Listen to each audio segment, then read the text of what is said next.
A poor man was married to a beautiful woman. The man and his wife never quarreled. The husband loved his wife, and the wife loved her husband. They were very happy. But this happy couple had a rich, handsome neighbor. He saw the poor man's beautiful wife, and he fell in love with her. "I want to marry her myself," he thought. Every day when the woman's husband was working in the fields, the rich man went to the poor man's house. "You're a beautiful woman," he said to the poor man's wife, "but your clothes are old.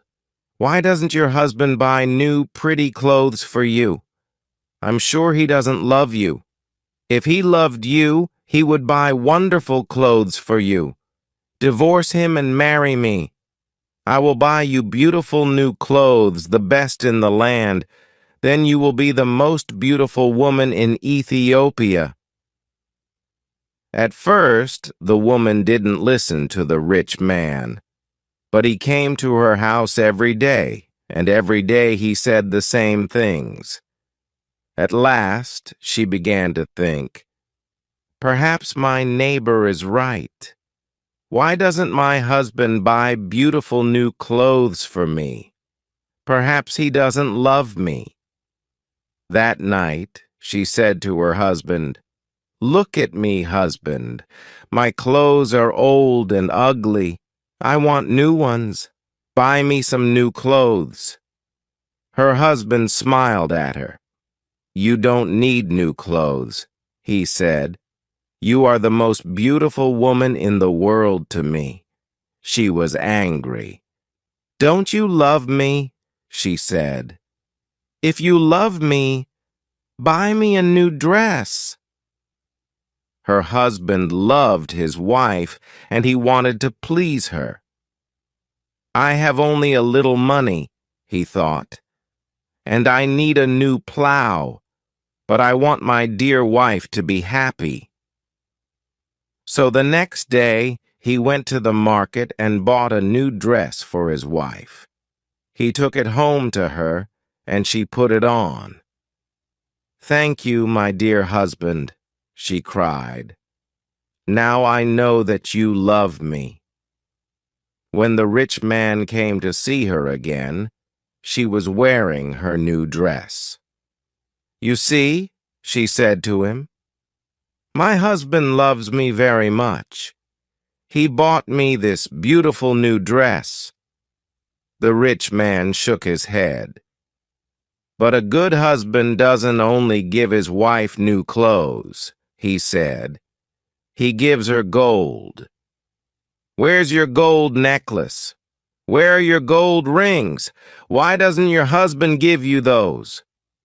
He opened a box and showed her some beautiful gold jewelry. "Look at these," he said. "Divorce your husband and marry me, and I will give all these to you." The woman did not listen to him. "Go away," she said. "I love my husband, and he loves me, and we are happy together." But the rich man came again every day, and every day he showed her the box of jewels. At last, she began to think, "Perhaps the rich man is right. Why doesn't my husband buy gold for me? Doesn't he love me?" That day she didn't make a fire. She didn't cook a meal. Her husband came home late after a long day in the fields. He was tired and hungry. "There's no dinner for you tonight," his wife said. "You don't love me." "What?" her husband cried. "But my darling, I love you more than anything. You are the most wonderful person in the world." "Then why don't you buy me some gold jewelry?" she said. "When a man loves his wife, he gives her a gold necklace and rings for her fingers." Her husband looked worried. "I spent money on her new clothes," he thought. How can I find more for gold? I'll go and see my brother. Perhaps he will lend me the money. I must buy gold for my dear wife. I want her to be happy. The next day, he went to visit his brother. Lend me some money, brother, he said, and I will work for you in your field. All right, his brother said, but you must work hard. There are many stones in my field, and you must move them all away. Her husband agreed and took the money.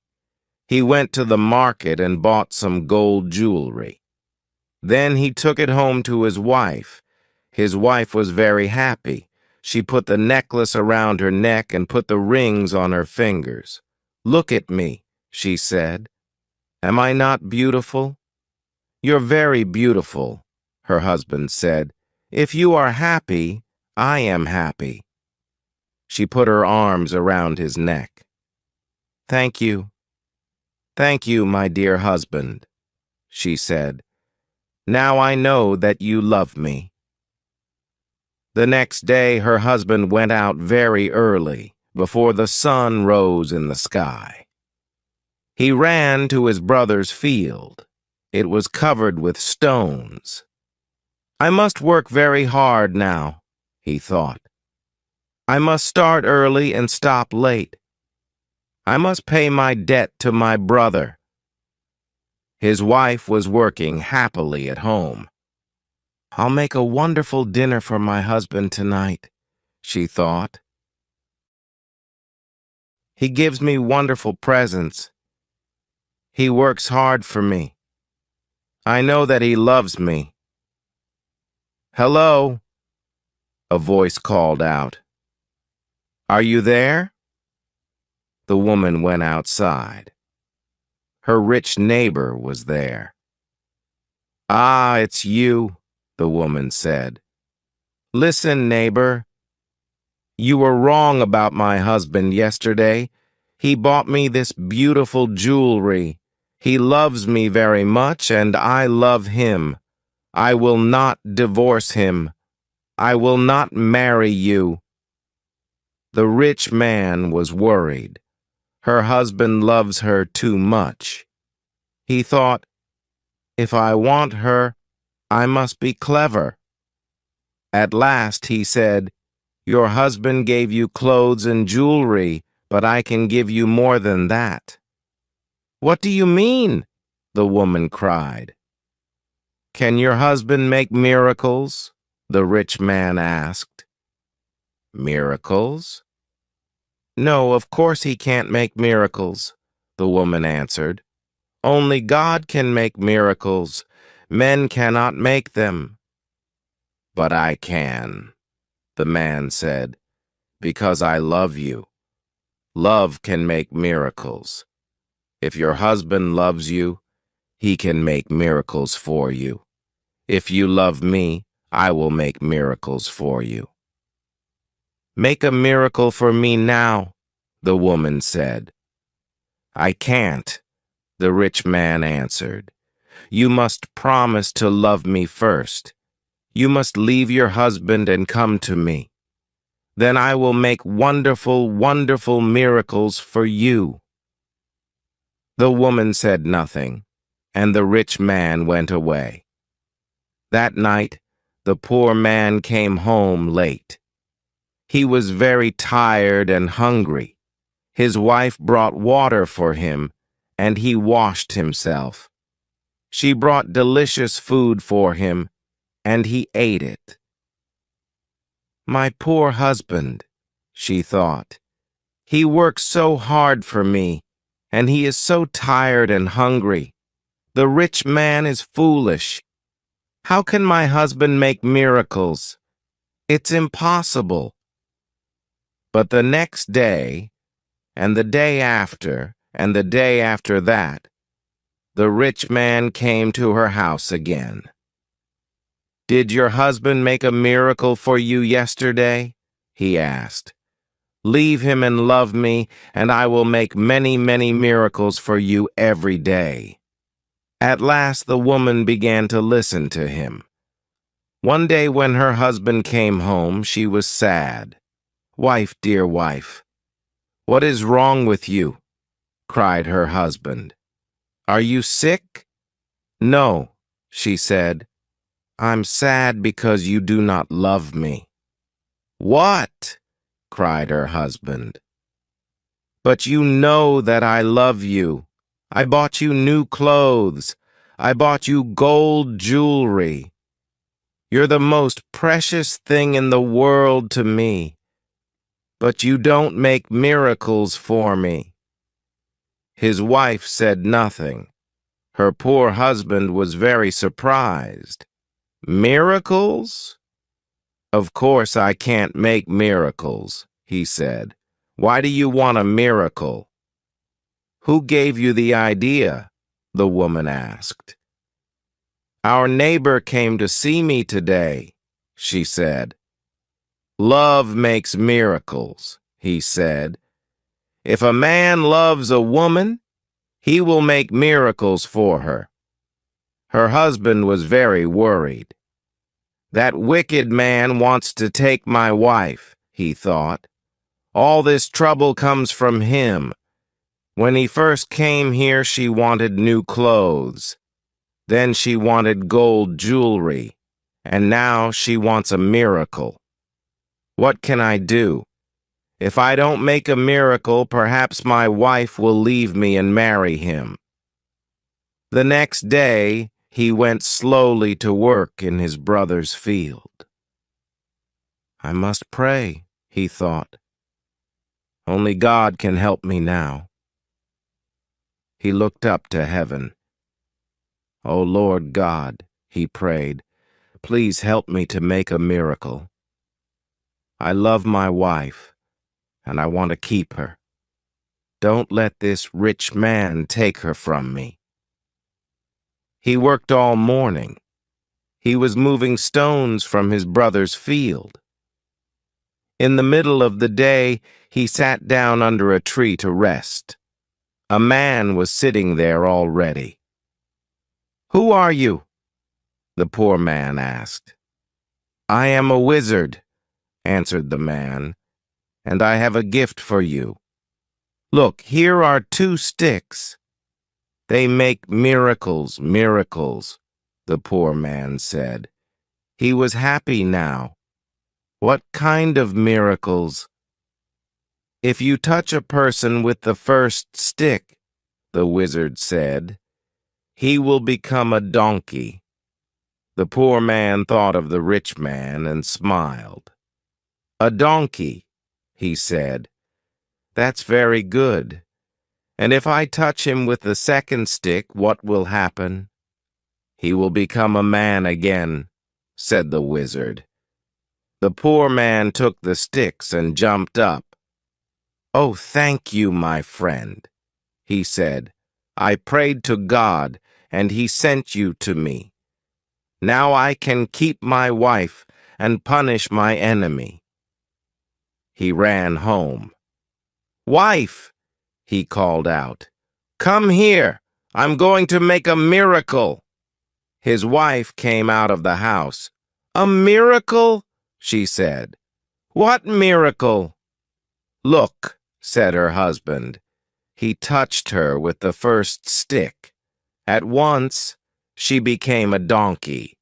She lifted her head and tried to speak, but she could not. "Hee-haw, was all she could say. Her husband touched her with the other stick. At once, she became a woman again. "Husband, that's wonderful," she said. "It's a real miracle. How did you do it?" "I prayed to God," her husband said, "and he helped me. And now, wife, I am going to punish my enemy." "Your enemy?" said his wife. "Who is that?" "You know my enemy," her husband said. He was looking at her and he wasn't smiling. Now it's the rich man, our neighbor. He comes to our house when I am working in the field. He gives you bad ideas. Ask your husband for new clothes, he says. Ask him for gold jewelry. Ask him for a miracle. Am I right? Did our rich neighbor give you all these ideas? His wife said nothing. And did you listen to him? Her husband went on. His wife did not look at him. She was ashamed. I'm sorry, she said. It's true, he said. All those things, he wanted me to divorce you and marry him, and I listened to him. And do you want to divorce me and marry him? Her husband asked. She looked at him. Her eyes were full of tears. No, dear husband, I want to stay with you forever, and I will never listen to him again. Then take this stick, her husband said, and touched the rich man with it. He gave his wife the first stick, but hid the second one in the roof. The next day he went to work. Soon the rich man arrived at the woman's house. Well, he asked her, can your husband make miracles yet? Yes, she said, and she touched him with the first stick. At once the rich man changed into a donkey. Now, said the woman, you can go to work and help my dear husband. She took the donkey out to the fields where her husband was working. He was moving stones from his brother's field. Ah, he said, a donkey. Now I can finish the job quickly. From that day, the poor man gave the donkey many heavy loads to carry. The donkey carried stones away from the fields, took sacks of wheat to the market, and brought flour and coffee home again. For many years, the donkey worked for the poor man. The poor man was not so poor now. The donkey was helping him, and he was becoming richer. One day, the poor man looked at the donkey. It was tired and old. It stood still. Its head was bent down. The poor man was sorry for it. He went into his house and brought out the second stick. Then he touched the donkey with it. At once the rich man stood there, but he was not a handsome young man now. He was old, his back was bent, and he was very, very tired. You tried to take my wife away from me, the poor man said. That was wrong. Go home now. Don't look at other men's wives again. The rich man went away and never came back. But the poor man and his wife lived happily together for many more years.